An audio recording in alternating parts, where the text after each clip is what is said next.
Hey everybody, it's Ron from Pick Dawgz. This is Ron's Rundown. We're going to go over the MLB games scheduled for Thursday, August 22nd, 2024. If you like what you see, make sure to give this video a big thumbs up and subscribe to our channel. Don't forget to put your baseball picks in the comments section below. And if you're looking for my best bets, including my daily rundown best bet in the MLB, you can find those at the premium picks tab at pickdawgz.com. There's also a link in the description.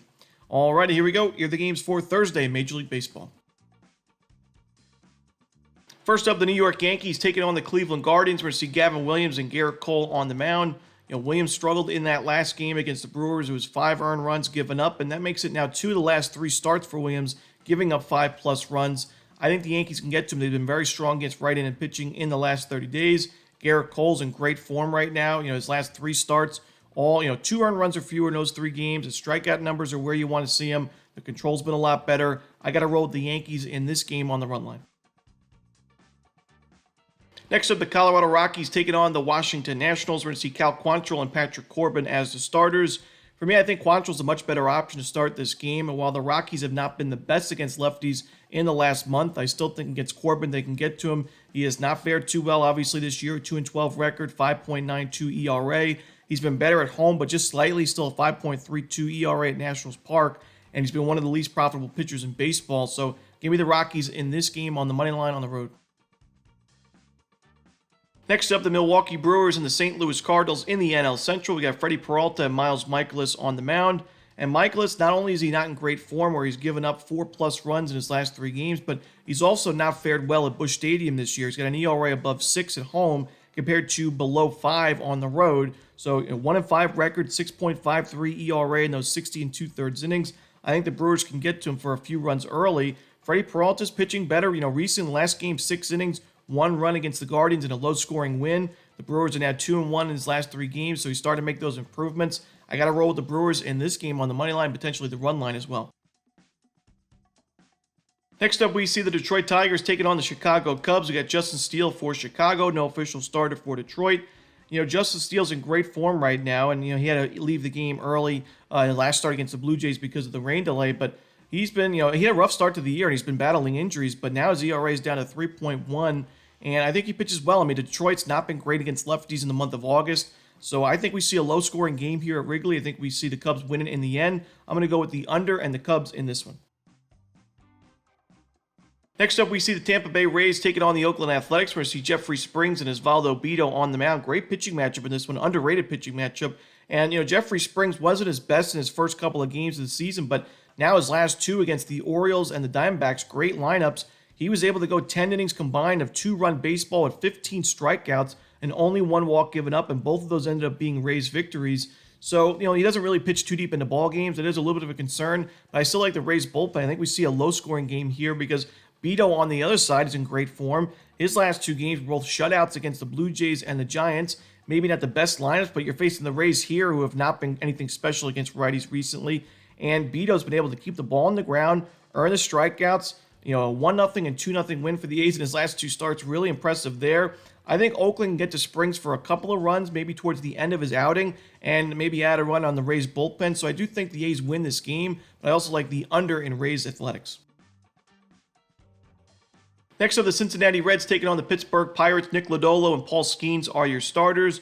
Now, Lodolo's on the road in this game where he's been a lot sharper this season. He's got an ERA at 3.05 on the road, above 6 at home. But even on the road in this game, there's 2 things. The Pirates, 1, have been very good against left-handed pitching in the last month, so I still think they can get to Lodolo for a few runs. And 2, Paul Skeens on the other side. I mean, he's pitching really well at PNC Park this year, 1.66 ERA. He got an extra day off this week. That's really big for a young pitcher that's not used to the MLB workload quite yet. So I think Skeens puts together a strong outing. I like the Pirates to win this game and cover the run line, but just give me the Pirates on the money line in this one. Next up, we see the Los Angeles Angels taking on the Toronto Blue Jays. Griffin Canning and Chris Bassett are your starters.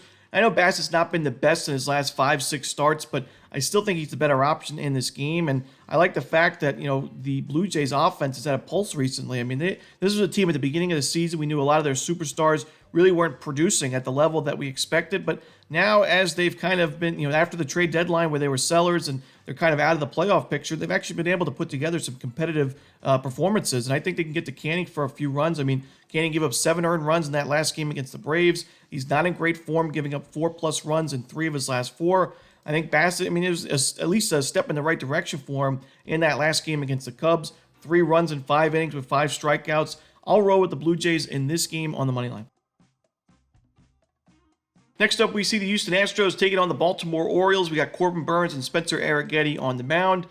Corbin Burnes, even beyond that last game where we know he struggled, obviously 8 earned runs given up, but even beyond that game, I didn't think he was as dominant as he was at the beginning of the season. He's given up, and for most starting pitchers, this wouldn't be a notable thing, but for a ace-level Cy Young contender, giving up 3+ runs in 4 of your last 5 games is not a great sign. So I think even though Arrighetti's not coming off his best outing, he's been a pretty competitive starter since, he had a rough couple of first starts at the major league level, but since then it's been a decent option for Houston. I think the Astros bats have certainly been there against right-handed pitching. The Astros bullpen in the last month, solid numbers in terms of their ERA, and the Orioles bullpen not so much in the last month. So I got to go with the Astros in this game, get an excellent price on the road on the money line.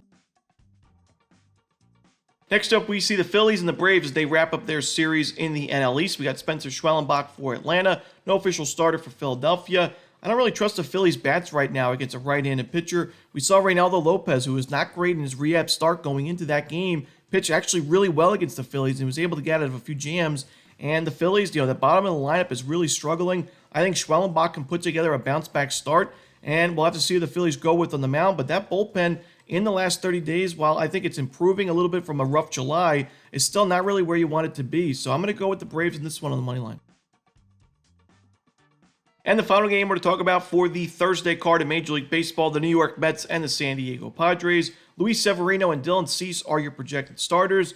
And Dylan Cease, we know, has been in great form since the All-Star break, and Luis Severino put together a complete game shutout in his last game against the Marlins, but I still think Cease is the better option in this game. I trust the Padres lineup and bullpen more in this matchup. San Diego's bullpen in the last month, we know they made a big move at the deadline getting Tanner Scott, but they've got a 2.84 ERA and the number 1 xFIP in baseball. The Mets bullpen's not been too shabby either, but I still think San Diego has the big-time advantage. The Padres against right-handed pitching in the month of August, super low strikeout rate. They get on base a ton. I think that could be a problem for Severino in this game. Give me the Padres in this one. It should be a great series and a great game, but I'm going to go with the San Diego Padres in this one. And that's it. Those are the games for Thursday in baseball. Hope you enjoyed this video. If you did, don't forget to hit that like button and subscribe. Put those baseball picks in the comment section below. And again, if you're looking for my best bets, you can find those at Pick Dawgz Premium. As always, this is Ron Romanelli. Good luck.